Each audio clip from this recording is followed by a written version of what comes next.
Rahul Gandhi. Rahul Gandhi. Rahul Gandhi. Rahul Gandhi. After Rahul Gandhi में नेता प्रतिपक्ष राहुल गांधी का कांग्रेस सांसद और लोकसभा में नेता प्रतिपक्ष राहुल गांधी ने Like the leader of opposition Rahul Gandhi. They as leader of opposition Rahul Gandhi. कभी उन्हें पप्पू कहा गया, उनके ऊपर मीम्स बने, जोक्स बने, उनका मजाक उड़ाया गया। राहुल जी आपको कार्टून लग रहे थे तब, अब संसद में आपके साथ बैठते हैं, आपके विचार थोड़े बदले।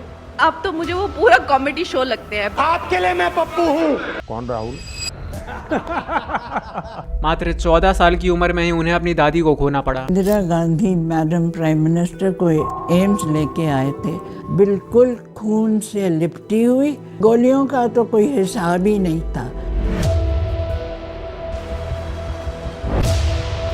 और 21 साल की उम्र में जब वो हार्वर्ड यूनिवर्सिटी में थे, तब पता चलता है कि उनके पिता राजीव गांधी की किसी ने हत्या कर दी है। ये सिर्फ परिवार का सदमा नहीं था, बल्कि पूरे देश को हिला देने वाली घटना थी। और ऐसी घटनाओं के बाद राहुल और उनके परिवार पर सिक्योरिटी का भारी खतरा बन जाता है, और इसी वजह से राहुल को अपना असली नाम छुपाना पड़ता है और नया नाम रखते हैं राहुल विंसी। सोचिए, एक ऐसा इंसान जिसे अपने ही देश में अपनी आइडेंटिटी छिपानी पड़ रही है, क्योंकि उस वक्त गांधी परिवार पर लगातार खतरा बना हुआ था। 14 साल का था, ज्योग्राफी की क्लास में था, मैं पढ़ रहा था और मैंने जैसे फोन अपने कान पे लगाया, दादी को गोली मार दी। पिता के एक दोस्त थे, उन्होंने मुझे फोन किया और कहा, राहुल बुरी खबर है।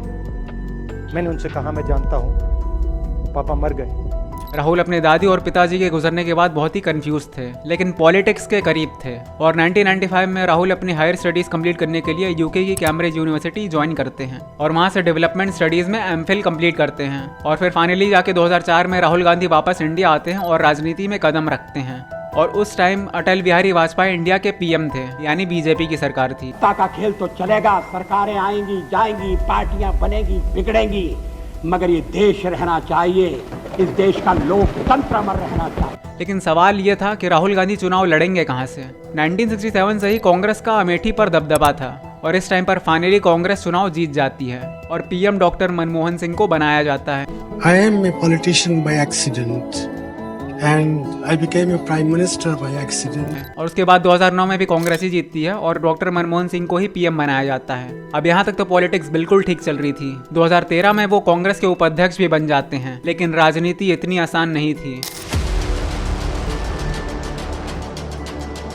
एक बार मेरे भाइयों बहनों, आप विकासवाद को वोट कीजिए, विकासवाद को वोट। 2014 के लोकसभा चुनाव में कांग्रेस 44 सीटों से पीछे हो जाती है, क्योंकि उस वक्त मोदी गवर्नमेंट पीक पर थी और वहीं राहुल गांधी को वीक और इनएक्सपीरियंस लीडर के रूप में दिखाया गया। जनता, मीडिया और ऑपोजिशन सब उनका मजाक उड़ाते हैं और उनको पप्पू का टाइटल दिया जाता है। और सोशल मीडिया, न्यूज चैनल्स पर उन्हीं की लाइन को एडिट करके जनता को मैनिपुलेट किया जाता है। ऐसी मशीन लगाऊंगा, इस साइड से आलू घुसेगा, उस साइड से सोना निकलेगा।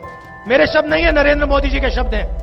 उनकी इमेज एक पॉलिटिकल लीडर से एक कॉमेडी कैरेक्टर की बन गई। ये उनकी पॉलिटिकल जर्नी का सबसे बड़ा डाउनफॉल था, और यही डाउनफॉल पीक पर होता है जब 2019 के इलेक्शंस में राहुल गांधी अपने ही घर के सीट से स्मृति ईरानी से इलेक्शन हार जाते हैं। और वहीं अब राहुल गांधी कांग्रेस का प्रेसिडेंट पद भी छोड़ देते हैं। लेकिन कहानी 2020 से इंटरेस्टिंग बन जाती है जब राहुल गांधी एक नई पहचान बनाते हैं। किसान आंदोलन, हाथरस केस और कोरोना के वक्त माइग्रेंट वर्कर्स का मुद्दा। और सबसे बड़ी लहर तब आती है जब राहुल गांधी अनाउंस करते हैं कि वो भारत जोड़ो यात्रा करेंगे। राहुल कन्याकुमारी से लेकर कश्मीर तक 4000 किलोमीटर की पैदल यात्रा शुरू करते हैं।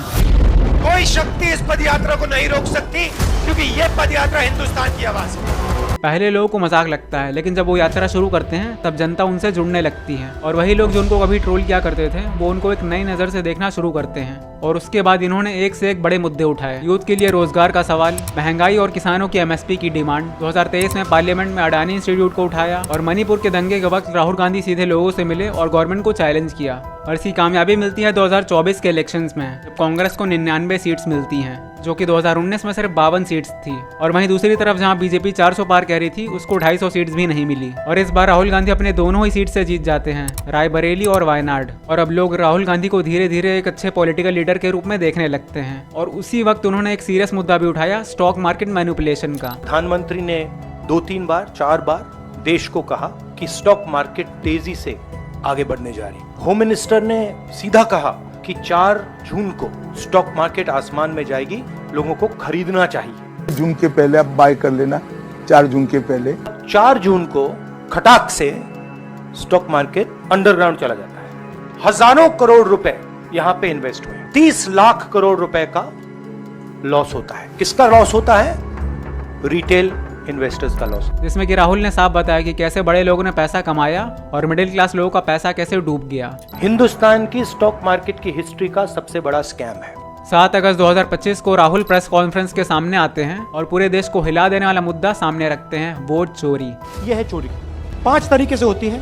Bulk voters in single address, single bedroom का घर है, 80 वोटर रह रहे हैं उसमें, अलग अलग नाम, अलग अलग परिवार, और जब हम वहाँ जाते हैं हमें बताया जाता है यहाँ पे 80 लोग नहीं रहते, यहाँ पे ये लोग हैं, कोई नहीं जानता है। राहुल गांधी ने कहा कि देश में 1 करोड़ से ज्यादा फेक वोटर्स हैं। ये साफ जाहिर था इलेक्शन रिजल्ट्स को मैनिपुलेट करने के लिए। वोटर लिस्ट में एक बड़े नंबर में गड़बड़ थी।